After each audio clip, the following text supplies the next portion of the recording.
Hey everyone, Eienias 20. It's been a while. So what is this? I'm gonna accomplish two things with this video. One is introduce you to my newest fanfic, one of my newest fanfics, or both of them maybe.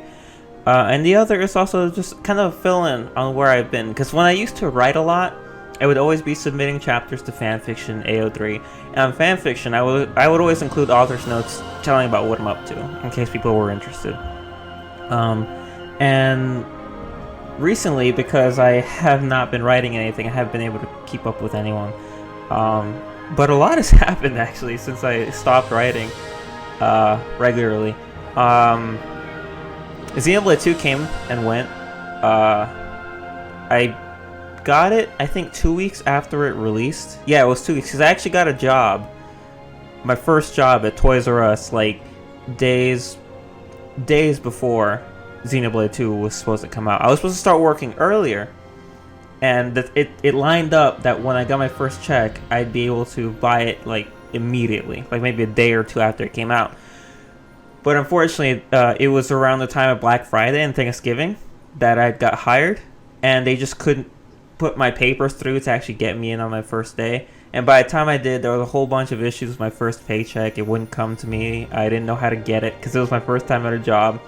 And I was finally able to buy and play the game 2-3 weeks later.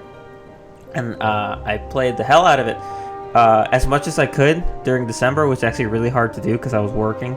But then come January, my job, it was a temporary thing. It was seasonal. And so just for the entire month of January, I did nothing but play that game. And I beat it, and it, oh my gosh, it was so good. It was so good. Just, we all know how I feel about Xenoblade Chronicles X, especially a lot of things about it. I left that game crying. Like, I'm not even, when the game finished and the credits were rolling, I was a sobbing mess. The post-credits scene, I was a sobbing mess. When you return to the title screen, it shows you the new title screen for beating the game. I was still crying. I ordered McDonald's to eat that day, and I ate it while I was crying. Like, I didn't eat. Usually when I eat, I do something. I watch YouTube. I watch Kamen Rider, Sentai, something, anything. Nope, I was just staring at the TV crying while eating McDonald's. God damn, that game, fantastic. And then of course Torna came out and went amazing. The Elma and Shulk and Fiora content was fantastic. All the DLC for that game was absolutely amazing. And as of right now, the Switch says I have about 430 hours in it. And yeah, that sounds about right. I got all the blades. I've maxed out all their affinity. I beat all the super bosses, which I never did. I never did that in the original Xenoblade because I feel like the original Xenoblade, how you set up, how you fight, is way, what's the word? Way, it's very complicated. At least that's how I feel. Setting up the gems, because for each of the super bosses, you need to set up a very specific setup, because like the Machina, not the Machina, the what are they called? Oh my fucking god, the Mechon super boss that has like the long distance. I think they said it's ideal to fight that one at night and then put on night vision gems so you can actually hit it, because otherwise it'll dodge you like crazy. Let's not even get into the dragon that has instant death spike. It's absurd. I only ever beat the big, like, Yeti thing that appears where the dragon appears. That guy, I forgot his name, damn it. But that guy, I think he's level 100, I think. Yeah, but man, fighting the super bosses in Xenoblade 2 was so much fun. It was just, the hardest one, in my opinion, was the driver super boss that you encounter on the Cliffs of Moratha. I think he's one of the lower level ones, but he was it took me the longest time to beat him. I beat all the other ones in 1 or 2 attempts. I uploaded all my fights against the super bosses on YouTube. If you want to see them, I'll put them in the description. I did a stream that I thought was going to take hours, which is going to be me attempting each of the super bosses, and just one by one I beat them all. Such a good game, so much fun. I played it again recently because it's been 2 years since Xenoblade 2 came out, and I loved it. I still love it. Like I like to alter the difficulty and give enemies as much HP as they can have. And then I went and fought Leonine Sadie, the dinosaur super boss. I mean, not super boss, a unique monster that's in Temperancha, because it has so much HP, so I can just beat the fuck out of it for minutes at a time. And it's so much fun to set up different blade combos, see how many orbs I can get on them. I've gotten all 8 orbs on a boss before. It feels amazing. And Numa, just the less said about Numa, the better, because oh my gosh, she's amazing. I love using Numa. Anyway. Can you activate Numa when you're not Rex? I swear you should be able to, because the icon's still there, but I've never been able to do it. It'd be very convenient if I could. But regardless, so aside from that, what else came and went? Kingdom Hearts 3 came and went. Holy shit. Conclusion to the Darkseeker saga. Fantastic. DLC for it is coming out in January, and it's been almost a year since I played. I'm actually replaying it right now on Proud Mode. I was replaying it on Critical, but I cannot. I think I might have chosen the wrong stats at the start of the game because everything is killing me in like 2 hits. You're like, well, maybe that's how it's supposed to be. Maybe, but I can't help but notice. I can't help but wonder if I did the wrong thing. Like, when you do like Proud or Critical in older games, it's kind of ideal that you pick the shield or stats that'll give you a more defensive build, you know? Maybe I picked the wrong stuff. I don't remember what I picked. I'll have to look into it. Maybe restart that file because holy shit. So I started a Proud instead, which is more manageable. I like it. People have had a lot of issues with it, and I will say that I kind of wish the Kingdom Hearts stuff was longer, because you're the Disney stuff for forever, and then all the Kingdom Hearts stuff comes at you at the end. And I'm like, I kind of wish that stuff, there was more to it, like that the Land of Departure was actually a section, that the multiple trips to the Realm of Darkness was actually a section, that there was more in the Keyblade Graveyard, like actually more Heartless fights in the Keyblade Graveyard as opposed to the Horde battles. And yeah, I was never super sad that you couldn't explore Scalad Kalum, because it was so much fun to fight the 13 Seekers of Darkness in Scalad Kalum and just be running around the city as they're attacking you, which it would have been better if all of them had their own health bars. I think that would have been one change I made. But ultimately, despite that, I loved it. I thought the ending was great, and I cannot wait for the DLC because it has some post-game stuff in it, which I was not expecting. Nomura's like, yeah, the DLC is going to explain like how Shion came back, and it's going to explain a little bit more about Organization 13's goals and what Xemnas meant by the Keyblade legacy that Larcene, Marluxia, Demyx, and Luxord hold, which I'm very curious about that. And then randomly, like, the trailer comes out and he's got like a ton of new content, new bosses, new playable characters, and post-game stuff where they're talking about what happened after the end of the game. And I'm just like, what's this? That's not what you promised. It's more than what you promised, you madman. No more of that maniac. And then they're also doing Final Fantasy VII. What else came and went? Code Vein. I've been interested in Code Vein from like when it was announced at E3. It finally came out a few months ago, and it's amazing. It's a Dark Souls-esque game, but I love it more than Dark Souls. Like, I played the original Dark Souls only, and it's fun. It feels a little clunky, but I guess it might be because it's the first one. And I also don't like. I appreciate the visual style, like the gothic, cool horror-ish elements that it has going for it, are nice designs. But Code Vein is anime-esque, and that's just instantly more appealing to me. All the characters look very attractive, and the monsters look pretty cool. I like that world, that type of setting more, and I loved it. I loved that game way more than I thought I would. I convinced a friend of mine who wasn't even sure about it because she wasn't following the development of it, and she wasn't following like what it was. I convinced her to try it, and she loved it too. She beat it, which I don't think she expected to. She told me that she had a much more distance-focused thing, like attacking the enemies from afar and letting her partners deal with them, whereas I like went just all in trying to beat them, and we both beat the game, got the best ending. I'm still playing it because I need to get the other endings for the... I got all the endings, but I didn't realize you have to get them all in one file in order to get the trophy for it, so I need to do them again, which isn't too bad because I can go back to standard difficulty with my level 280 character and just walk through the game, so that's what I'm going to do. Medieval, the Medieval remaster came out. I don't know if anyone remembers that game from the PS1 days. I beat it, platinumed it.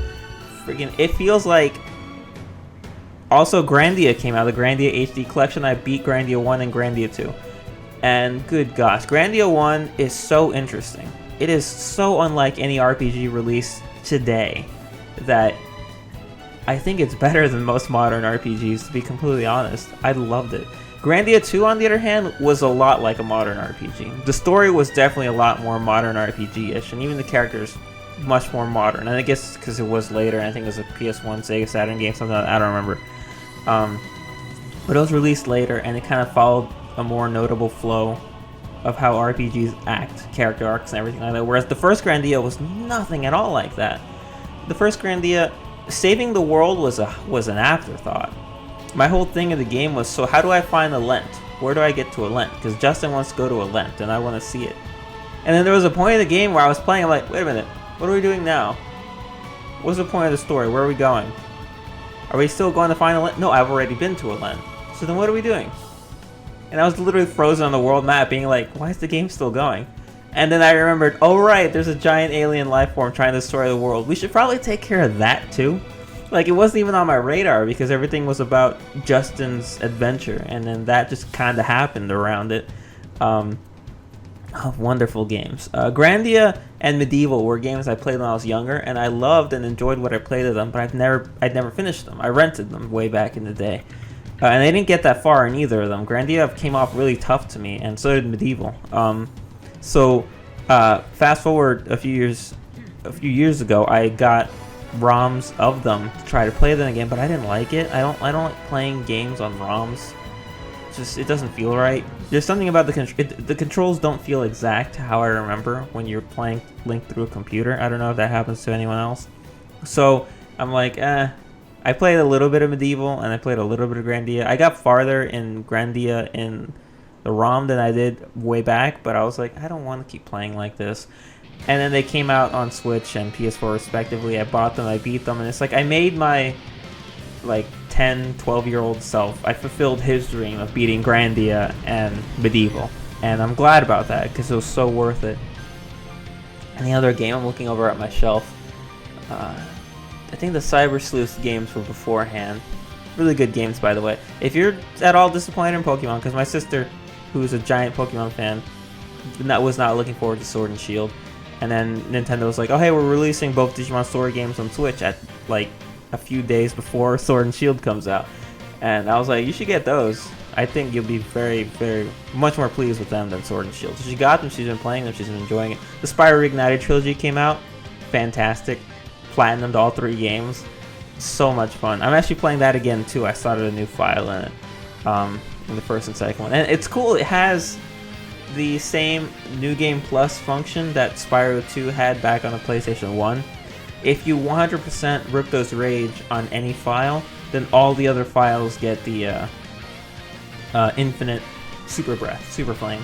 And there's a code in the game to turn it off if you don't want to use it, or if you're playing it for the first time on the completed file and you don't want to use it. Totally doable. But it exists, and that's cool. I'm glad. I wasn't sure if they lifted that over, but of course they did. I mean, the Medieval thing, I read an interview of it. They literally took the skeleton and the frame data, the environment information from the original Medieval, where all the edges are, where all the borders are. They took every single thing from the original Medieval, moved it over to the new system, and then just built around it. So all the new pretty visuals match up exactly to the environmental data that they had for the PS1. It's all exactly the same. Even the dialogue, there's no new dialogue in Medieval. They took all the audio from the original game and put it in there. Not true, there's only 2 pieces of new dialogue, I forgot. Sir Dan, they recorded him with his original actor, and then the narrator is a woman instead. Lani Minella, who voices an absurd amount of things. She's the voice of Mia in Fire Emblem. Oh shit, 3 Houses came out, and it's actually good. I'm shocked. I lost a lot of faith in intelligent systems because Awakening was, it was okay. Faith was an absolute horror show, in my opinion. And I never got to play Echoes. I really want to because it actually looks fun. It's a different take on Fire Emblem. And then 3 Houses. I was not sure at first. I was not confident in it, but they won me over, and I got it, and I think it's great. It has Unfortunately, I only beat 2 of the storylines. I beat Crimson Flower, I beat Azure Moon, and then I beat Crimson Flower again. I haven't done the other ones yet, and I probably won't anytime soon because I'm playing other stuff. Gosh, there's so much stuff that's happened while I was gone, yo. And finally, I guess one last thing to mention, I've been playing Yu-Gi-Oh! I got Yu-Gi-Oh! Legacy of the Duelist Link Evolution on Switch. Super fun. I love Yu-Gi-Oh! I don't play by the like actual legitimate rules all that often though, because I don't know what they are. Oh yeah, when I got Xenoblade 2, I got this. Of course, the Xenoblade 2 controller. I have the art book that I got from Japan over there too. I actually imported it. Freaking amazing. I think I covered everything. Oh, Smash is the thing. Smash is the thing. Smash is fun. That's all. If you think I forgot anything, I could do another one of these videos. So anyway, on to the actual purpose of this video. I just wanted to kind of give a... Oh yeah, I got a job. Like another job after the Toys R Us job. Because like after I lost that job, after they're like, yeah, we don't need you permanent. They went out of business, so who has the last laugh?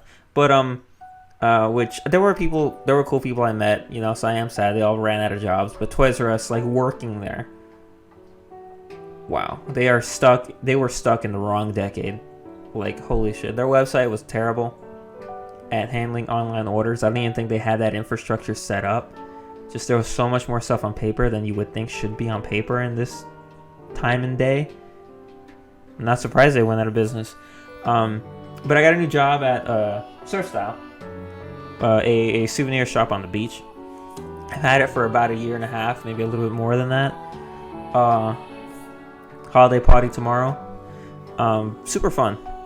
Like, I mean, I like it. I've met some cool people. I met a friend early on, Michael, who I convinced to get a Switch and Xenoblade 2. He played it all, and he's like, dude, it was amazing. And the coolest thing is that he didn't play the original Xenoblade, and then that's coming out on Switch next year, the Xenoblade 1 Definitive, and I'm so excited. I'm so excited to see what he thinks, going from Xenoblade 2 to Xenoblade 1. Because almost everyone else went from Xenoblade 1 to Xenoblade 2. Like, everybody who was interested in Xenoblade played the first one, and then they played the second one. But he's doing it backwards, because it's not easy to get a hold of a Wii. Or at least, I don't want to have him buy an entire old system for one game. So it's cool that they're going to do it this way. And I look forward to what he thinks. I'm very interested. Okay, so the purpose of this. So a few days ago, at the start of the month, was the 2-year anniversary of Xenoblade 2. And then it was the 4-year anniversary of Xenoblade X. And I didn't care. I don't retweet any Xenoblade Chronicles X stuff anymore, which is a little sad because there are some people I know who still draw amazing art for it, but I'm like, I don't want to be involved in that, so I don't. And honestly, this year there was a lot less of it. Usually every year they do like a festival celebration of posting art and stuff for the game. They do it for Xenoblade 1 and 2 as well. And Xenoblade 2, there was so much of it. So much of it. I guess it's been 2 years, but Xenoblade X has been 4 years. I don't think it has that kind of staying power. Because even Xenoblade 1 still had plenty when they had their anniversary. Xenoblade X is just the black sheep. I mean, the fandom refuses to accept that, but it is. Or at least the ones I was involved with. But I got interested in reading my old fics again. My old Xenoblade fics, and I love them. I still do. I still love the Xenoblade X stuff that I wrote. Mainly because it focuses on Janix, and she's one of the best characters I've ever created and written for. And like, I was enjoying them, and I was just like, yeah, I remember these. And I read like the last few chapters of Scales of Love, and I was like, oh yeah, I remember that I left off on this, and I never finished it. I have those videos up, by the way, that tell you what would have happened in that story in addition to other stories I never wrote. So I don't know if anyone missed them. You can check them out. It was 4 years, and I just started thinking about Xenoblade Chronicles X again. I started thinking about like a sequel. Like, how would a sequel work? Because generally, what you want for a game is to lay down a foundation so a sequel can build on it. I maintain that Xenoblade Chronicles X did not successfully lay down a foundation to build a sequel on. They didn't. And so my go-to is that I would like them to try to tell Xenoblade X's story again, but this time actually tell the story that they want to tell. Don't just leave a bunch of stuff. Like, I mean, that the ghosts fought in the battle or to destroy against the Ganglion to destroy the Earth. The ghosts are the one that shot down the white whale. and yet the new NLA lands in on Mira, and then the ghosts are just gone. Did they just give up? Does like Mira have a shield they can't get through? Were they all annihilated at the end? I don't know. The game doesn't tell us. And I think it assumes that they were destroyed, but I'm like, were they? Like, I don't know, because it doesn't say. At least I'm pretty sure it doesn't. But regardless of even if the ghosts that attacked the White Whale were all taken out, why did no more come? Like, they know that that's where the humans are. They have to have communicated. My headcanon is that they don't talk. They're more of like a horde, like the Flood or something like that. But that they still can communicate. So then why didn't they ask for more ghosts to come? Is there actually a planetary shield that specifically keeps out the ghosts? Are you only allowed on Mira if Mira wants you there? Because like the Ganglion said there was a flash of light and then they wound up on Mira. But, you know, that's what I hate about the game. You can ask so many questions and then there's no answers. And it's ridiculous. And I think the craziest thing, the most insulting thing to me is that it's like, oh my gosh, Earth is gone and here we are. And at the end of the game, I think Lynn's like, oh yeah, I don't think Earth's gone actually. I think it's still there. And I'm like, what do you mean? The whole point of the game was that it was destroyed. Of course it's gone. Like, I guess that's just her youthful optimism, but it's a little ridiculous to after the entire game have some character just up and say, I think it's still there. And I'm like, but I was thinking about the game in terms of sequel. Then I was thinking like, how would I handle if I could retell the story of Xenoblade X? And my answer was that I retold it by not telling it. And I came up with the concept of a game that is... Like, I came up with it as a game, not as a story. That takes place on Mira and just involves exploring Mira as like two characters. At least that's how I imagined it being. But, like, I wasn't sure. Because I wanted to see what more Mira had to offer in my head beyond Primordia, Oblivia, Noctilum, Sylvalum, and Cauldros.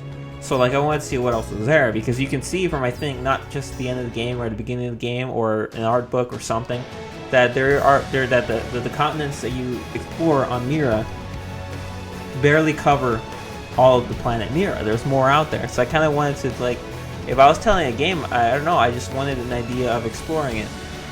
And then I thought, well, I mean, I'm never going to make a game, and why would I reboot a game series that had nothing to do with an original character at the forefront? And I was like, I guess I could write it. And so that's what I'm doing. And I want to get to that part where we get to explore Mira with the characters. That's the main thing. Landing on Mira and exploring Mira and understanding Mira is supposed to be the main part of the story that I wrote. That's why it's called Xenoblade Chronicles Mira. And yet I've written like a dozen chapters for it, and we're still in space. We're still on the White Whale. We haven't even gotten to Mira. But I will say, so here's something great. Xenoblade Chronicles Mira started with the chapter Exodus. That was the prologue. It was very short and involved the skeleton crew and the Reapers taking out any ghosts and ganglion in their way, and then the White Whale escaping. And then that was it. And then the next chapter was, I think, Reapers. And then the next chapter was, I think, Transmission. And then the next chapter... So, if you're reading the story, you know, wait a minute, that's not right. So, I realized that Xenoblade Chronicles Mira is a Xenoblade X fix, but it's not related to all my other Xenoblade X fix. It's its own thing, so I can do whatever I want, again, with the characters. But because of that, I can't rely on people to have read my other stuff to understand the characters, which unfortunately was how I was writing the story originally. I mentioned the Lawless Districts, I mentioned the Reapers, I mentioned their like pedigree, but I didn't. But no one would know. If you just read this story, that wouldn't make any sense to you. You're like, what's a Lawless Sector? And then I had a conversation where I think Janix was talking to someone, and they kind of went into info dump mode about what the Lawless Sector was. And after I finished writing that, I realized I can't do this. I can't tell the story this way. I need to pretend like this is the first Xenoblade X fic I wrote and put all the information that you need in it. So I created a new first chapter, 2050. which takes place in 2050, and it has the opening section mentions how in 2024 they intercepted a message about the Ganglion and Ghost coming, but in reality that was Elma landing on Earth along with her brother Aeon, and telling everybody, hey, shit's coming, let's prepare, that kind of thing. And then from then on, I decided I need more time. There's time on the White Whale, but once again, on the White Whale, all the characters have known each other for 4 years, if not more. Janix and Elma met in 2050. So by 2054, which is when they have to leave Earth, has been 4 years. And by 2056, which is when the White Whale gets shot down, they've known each other for 6 years. And I need people to understand that. I need their bonds and their relationships to be believable and to have you invested in them. And I can't do that keeping them on the White Whale, doing nothing but waiting until the ghosts find them and they get shot down. So I decided to do flashback chapters and present day chapters. So that's why 2050, 2051, 2052, 2053, 2054 exist, because I need them to help iron out the relationships and show you some things that happened in the past of these characters. And it's super great. I love it, because the flashback chapters also have flashbacks within them. For example, chapter 2051 has is about Janix and Elma going to get stuff for Janix's wedding to Lila. But every so often it flashbacks to Janix, to Elma talking to Aeon, whatever, about what they're doing, how they're helping the humans. I hope I make it clear that in chapter 2050, Aeon says that he's going to return to his home. I'll wait for this to the reviews. But I do that in all the chapters. They all have additional flashbacks, and they're all super handy. And that wasn't originally a part of the story, but I needed it because I needed more time with the characters on Earth. And I will be doing something a little bit more interesting with the flashbacks as the story goes on. That's all I'll say. I think that's about it. That's how the story came to be. I was thinking about it. I thought about a sequel. I thought about rewriting Xenoblade Chronicles X, and then this story idea came to me from both of those elements. But I will once again repeat that it's not a fix-it-fix, because I hate fix-it-fix. Fix-it-fix are written by authors who generally believe that they know better and that they're better than the source material, and I don't think that. I'm not trying to improve the source material. I'm writing something different from it, using it. But I still wouldn't say it's a Xenoblade X fic completely, because there is a part of it that we haven't gotten to that kind of shows why that is, but I don't want to spoil it. It's part of the reason why I've been posting so much, every 3 days, because I want to get to Mira, because that's when the interesting stuff starts happening. Unfortunately, I also realized that because of this mentality that I've taken with how I write the story and how I update it and how I post it, my forward progress is suffering immensely.